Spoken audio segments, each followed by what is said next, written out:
On va parler aujourd'hui de la crise de la quarantaine et des ruptures amoureuses qui sont très fréquentes quand on passe par ce genre de phase. Vous devez avoir déjà en vous une forme d'idée de ce qu'est la crise de la quarantaine. Vous devez à peu près savoir ça. On va mieux spécifier la chose, mais surtout, ça peut conduire à des ruptures amoureuses. On verra comment faire pour éviter d'arriver dans cette rupture. Et si jamais c'est déjà le cas, comment faire pour se remettre ensemble par la suite. La crise de la quarantaine, vous devez le savoir, c'est ce qui s'appelle une crise de milieu de vie. Parce qu'on vit statistiquement à peu près jusqu'à 80 ans.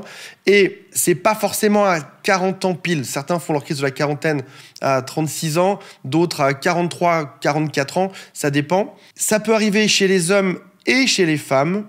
Dans la presse, on parle beaucoup plus de la crise de la quarantaine chez les hommes.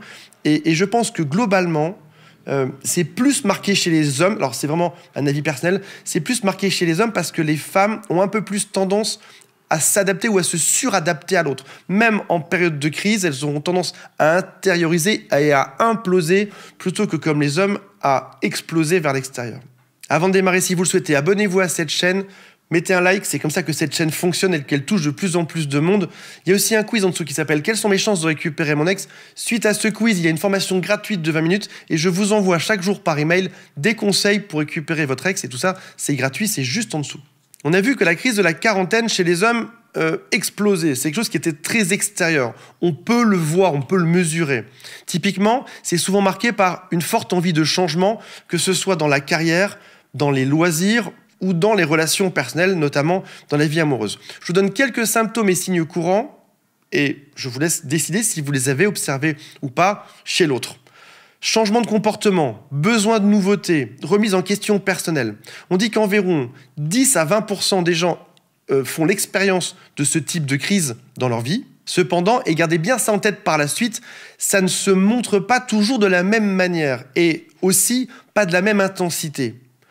Chez certains, ce sera une toute petite crise dans le temps rapide. On peut parler de quelques jours, quelques semaines. Chez d'autres, ce sera beaucoup plus prononcé. Ils vont tout détruire. Relations amicales, relations amoureuses, famille, travail et partir sur complètement autre chose par la suite. La vraie question quand on arrive à 40 ans, si je devais résumer ça en une phrase, c'est est-ce que je veux que ma deuxième partie de vie ressemble à la première? Gardez bien en tête une autre notion qui est extrêmement importante pour comprendre ça, si vous voulez résoudre les problèmes que vous avez actuellement, c'est que 40 est assez significatif. Donc on a vu que 40 était la moitié de 80, je ne vous apprends pas grand-chose jusque-là, mais c'est aussi assez significatif parce que 20 plus 20 égale 40.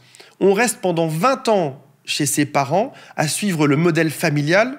Je me construis par rapport au père, par miroir ou par miroir inversé. Je me construis par rapport à la mère. On peut même dire qu'à 20 ans, j'arrondis, mais à 20 ans, j'arrive dans la vie active, où je fais mes études, où je me sépare, je pars habiter en cité universitaire, et je vais commencer à penser par moi-même, mais je pense à moi-même toujours en étant dans le modèle des parents.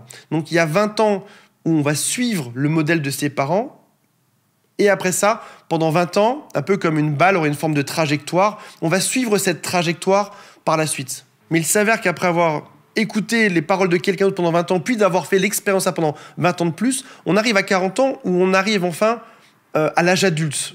J'aime beaucoup à dire qu'on devient adulte à 40 ans. On est enfin capable de penser par soi-même et un peu moins par le modèle de nos parents. Et il s'avère qu'à ce moment-là, on se dit « Qu'est-ce que je veux réellement au fond de moi ? Pourquoi est-ce que je suis vraiment fait ? Quelles sont mes aspirations dans la vie ?» Il y a d'autres choses que vous avez pu observer, comme par exemple voir des comportements impulsifs ou des achats qui n'ont absolument aucun sens, un changement de carrière ou une aventure extra-conjugale. C'est parfois le besoin de tester d'autres choses pour savoir pourquoi ils sont réellement faits sur Terre. Je vais tester, je vais voir ce qui se passe par expérience. Selon l'amplitude de cette crise, ça aura forcément des impacts sur la relation amoureuse. À ce moment-là de la vidéo, je vous invite à bien réfléchir au modèle de ses parents.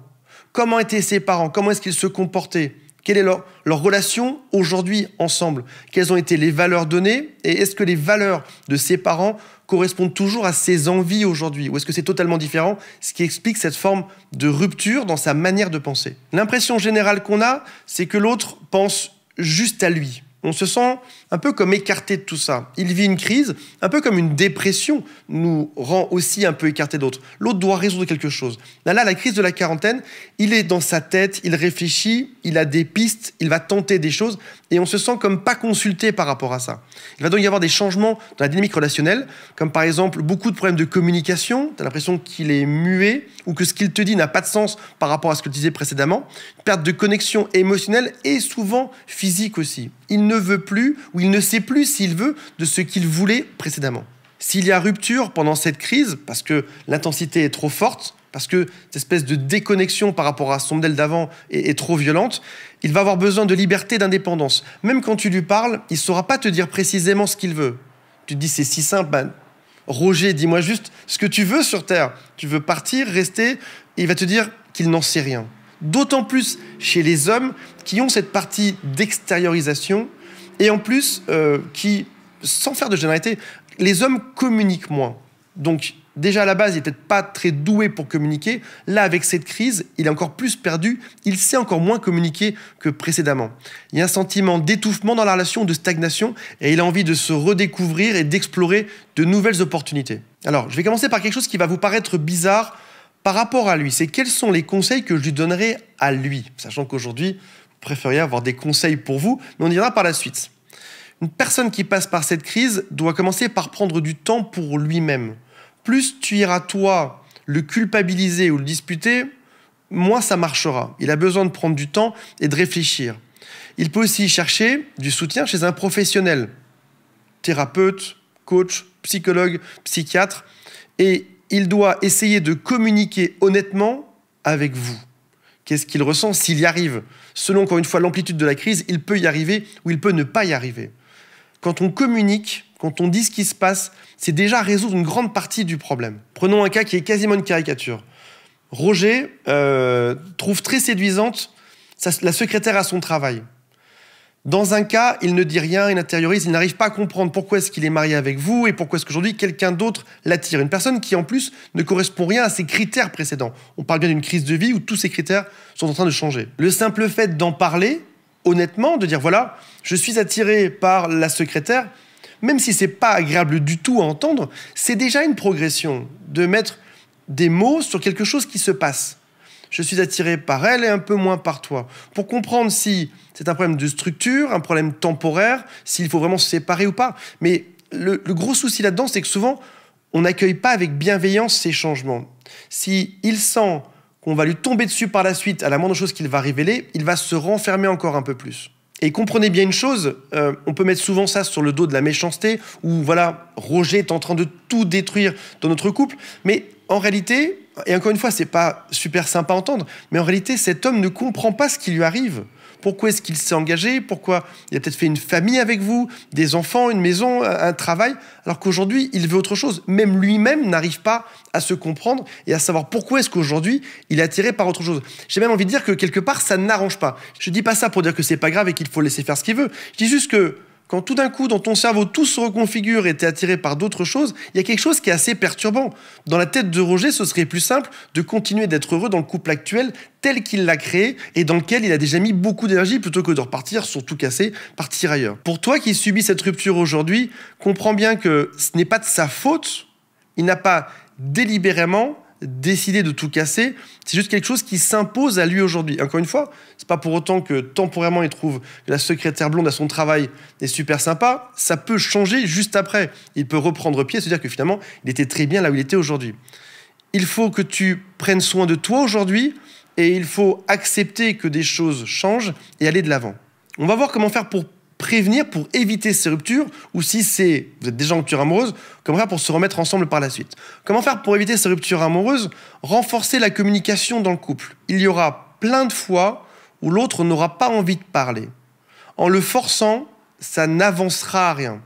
Montrez-vous comme étant disponible et ouverte à la communication s'il le souhaite. Et quoi qu'il vous dise, dites-lui que ce n'est pas très grave et que vous êtes prête à tout entendre dessus. On dédramatise, dis-moi par quoi tu passes, explique-moi tes sentiments, tes impressions, même si tu es perdu, tente de m'expliquer pourquoi tu es perdu, et je serai toujours une oreille bienveillante pour écouter ça et pour prendre soin de toi. Une personne qui a envie de se retrouver seule dans son coin, qui ne sait pas où elle en est, elle a aussi besoin d'indépendance et de temps. Peut-être même que Roger devrait retrouver son sport préféré, qui est de faire de la course à pied. Peut-être qu'il devrait aller se balader un peu, partir en montagne quelque temps tout seul avec ses copains, juste pour avoir le temps de respirer, de réfléchir à tout ceci.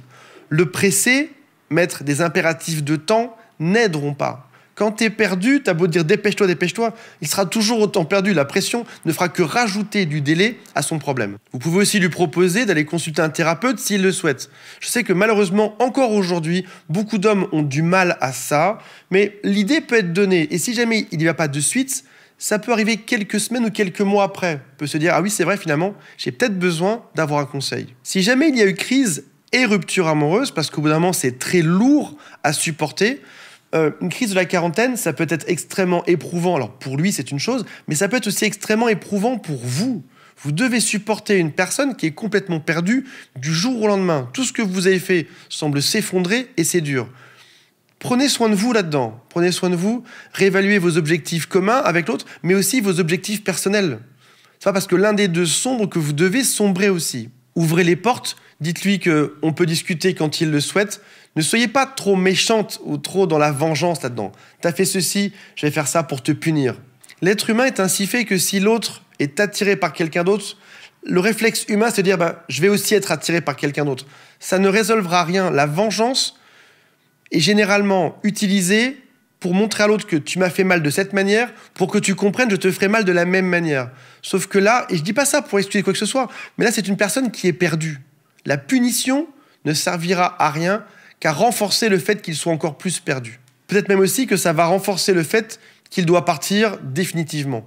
Donc restez heureuse, gentille, ouverte. Et pensez bien une chose aussi, c'est que dans ce genre de crise, on a tendance à surestimer le pouvoir qu'on a de réussir à sauver l'autre.